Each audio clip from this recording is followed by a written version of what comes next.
پھر جمہوریت ایک برانڈ بنی، ووٹ ایک مقدس رسم اور سوال کرنے والا ایکسٹریمسٹ۔ دنیا نے سمجھا انسان آزادی کے لیے لڑ رہا ہے، لیکن اصل میں یہ جنگیں فریڈم نہیں، فائنینشیل کنٹرول کے لیے لڑی گئی۔ فیصلے کبھی عوام کے ہاتھ میں تھے ہی نہیں، نہ پالیسی عوام کی، نہ قانون، بس ایک ایلوژن۔ تاریخ کے ہر دور میں طاقت نے اپنا چہرہ بدلا ہے، کبھی وہ تاج میں چھپی تھی، کبھی سلطنت کے جھنڈے میں، اور کبھی فریڈم کے لبادے میں۔ جدید تعلیم یافتہ انسان اب زیادہ منظم، زیادہ مؤدب اور زیادہ اوبیڈینٹ غلام بن چکا ہے۔ یہ حصہ آپ کو دکھائے گا کہ کیسے فریڈم کا نعرہ فائنینشیل کنٹرول میں بدلتا ہے، کیسے ڈیموکریسی ایک ماسٹر ایلوژن بن کر عوام کو شریک اقتدار دکھاتی ہے۔ اگر یہ پردہ آپ کے لیے بھی نیا ہے، ویڈیو آخر تک دیکھیں، اپنی رائے کمنٹ میں لکھیں، اس سچائی کو شیئر کریں تاکہ مزید ذہن جاگے، اور لائک اور سبسکرائب ضرور کیجیے، کیونکہ یہی گفتگو اگلے حصے میں ڈیجیٹل غلامی کے بند دروازے کھولے گی۔ یا ایھا المدثر قم فانذر۔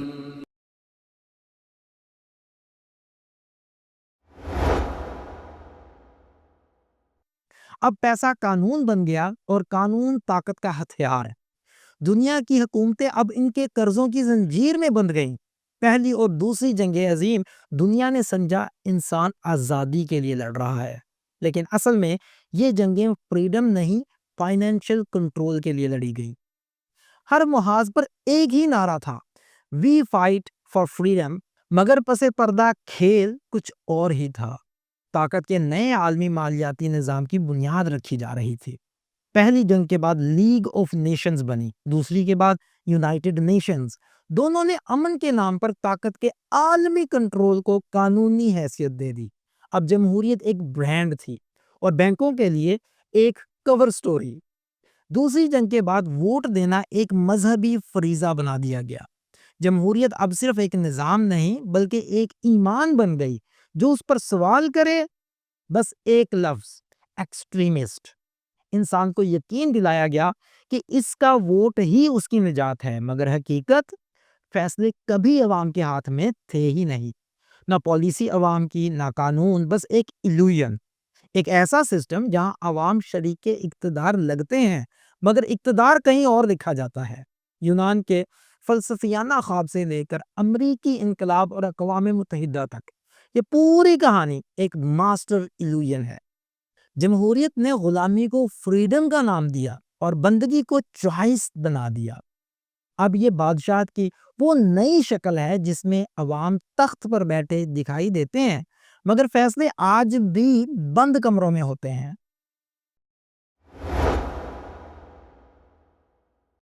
تاریخ کے ہر دور میں طاقت نے اپنا چہرہ بدلا ہے، کبھی وہ تاج میں چھپی تھی، کبھی سلطنت کے جھنڈے میں، اور کبھی فریڈم کے لبادے میں۔ اب یہی طاقت ایک نئے سسٹم میں چھپ گئی ہے، جسے دنیا ڈیموکریسی کہتی ہے۔ جب بادشاہوں کے تخت گرے تو اقتدار ختم نہیں ہوا، بس چہرے بدل گئے۔ اب حکومت بادشاہوں کی نہیں، بلکہ بینکاروں، صنعتکاروں، میڈیا کے مالکان اور عالمی اداروں کے ہاتھ میں ہے۔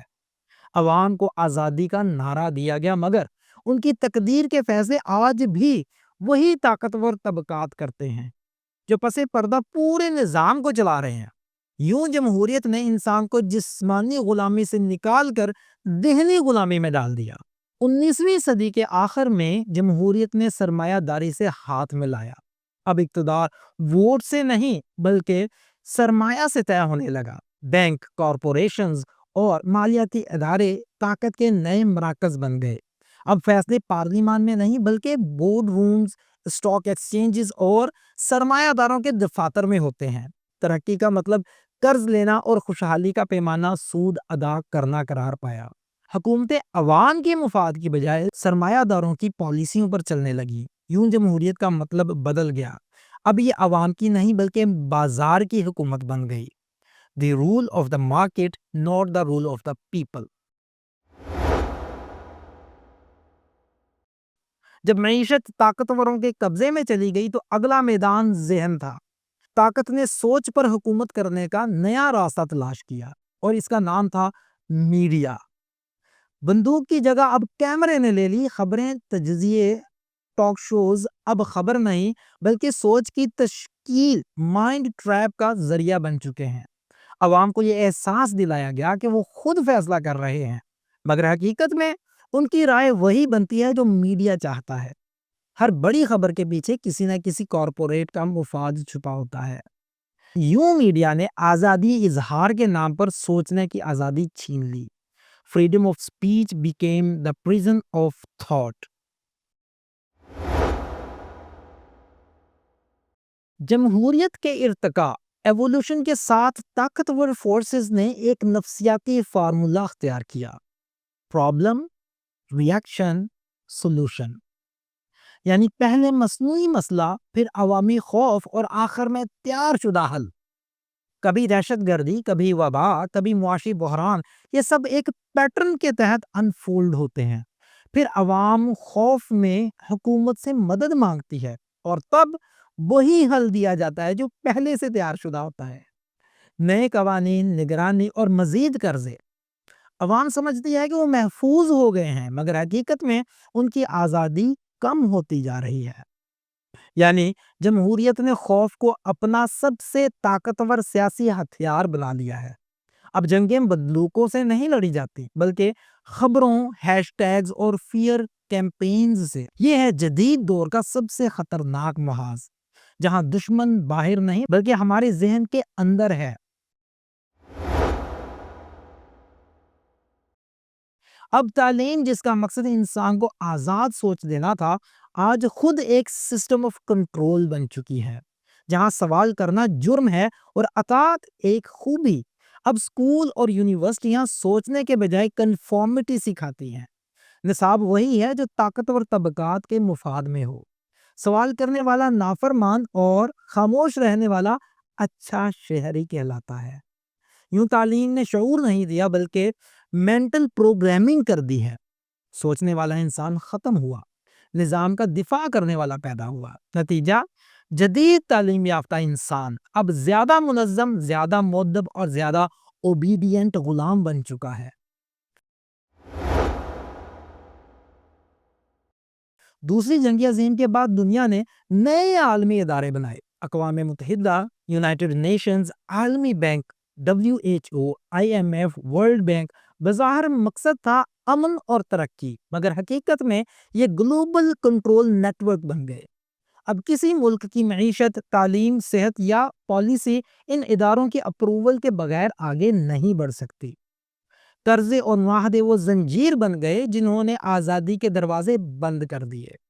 آج کسی ملک کا بجٹ عوام نہیں بناتے بلکہ ورلڈ بینک کے ماہرین۔ حکومتیں جمہوریت کے نام پر منتخب ہوتی ہیں لیکن پالیسیاں وہی نافذ ہوتی ہیں جو گلوبل ایلیٹ چاہتی ہے۔ یوں جمہوریت عالمی معاہدوں اور قرضوں کی قید میں آ گئی۔ اب آزادی کا مطلب ہے اپنی مرضی سے وہی کرنا جو دوسروں نے طے کیا ہو۔ یہی ہے وہ دنیا جہاں تعلیم ذہن کو پابند کرتی ہے اور عالمی ادارے قوموں کو۔ ایک نیا نظام جہاں آزادی بھی پرمٹ سے ملتی ہے۔ یہ نظام تمہیں سوچنے کی اجازت دیتا ہے، بس اس حد تک کہ تم اس پر سوال نہ اٹھاؤ۔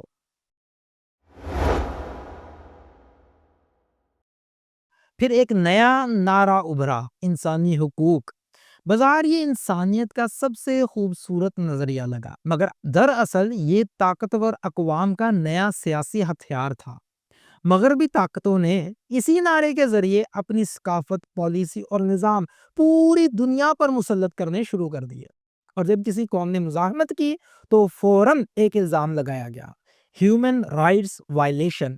یعنی جمہوریت کے نام پر طاقتور اقوام نے کمزور ممالک کی سیاست، معیشت اور حتیٰ کہ ان کی اقتدار تک میں مداخلت کا حق حاصل کر لیا، اور یوں انسانی ہمدردی کے لبادے میں ایک نیا سامراجی دور شروع ہوا۔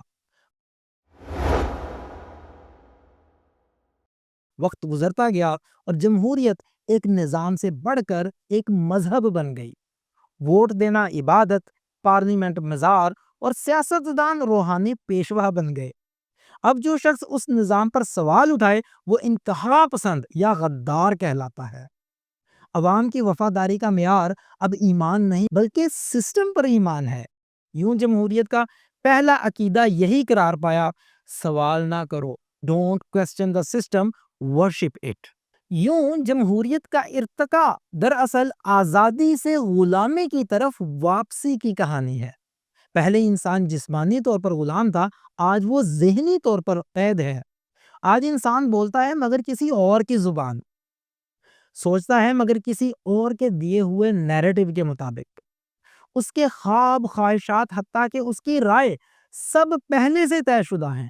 یہ نظام بظاہر عوامی ہے مگر باطن میں چند پوشیدہ ہاتھوں کا کھیل ہے، اور آج کا انسان اپنی زنجیروں کو فریڈم کے فیتے سمجھ کر فخر سے پہنتا ہے۔ یہی جدید جمہوریت کا سب سے حسین مگر سب سے مہلک فریب ہے، the beautiful trap۔ یہ وہ آزادی ہے جس میں انسان خوشی سے قید رہتا ہے۔ اٹھو، قم فانذر، wake up before worship becomes obedience and obedience becomes slavery۔ اگلے حصے میں ہم دکھائیں گے کہ الگوریدمز، سوشل کریڈٹس، CBDC کیسے آزادی کو ایک ٹرانسپیرنٹ پریزن میں بدل رہے ہیں۔ اگر اس سفر میں آپ کے سوال جاگے ہیں انہیں کمنٹ میں ضرور لکھیں۔ اس ویڈیو کو شیئر کریں تاکہ گفتگو آگے بڑھے۔ لائک کیجئے اگر آپ اس بیداری کے ساتھ ہیں، اور سبسکرائب ضرور کیجئے تاکہ اگلا انکشاف آپ سے چھوٹ نہ جائے۔ يا أيها المدثر قم فأنذر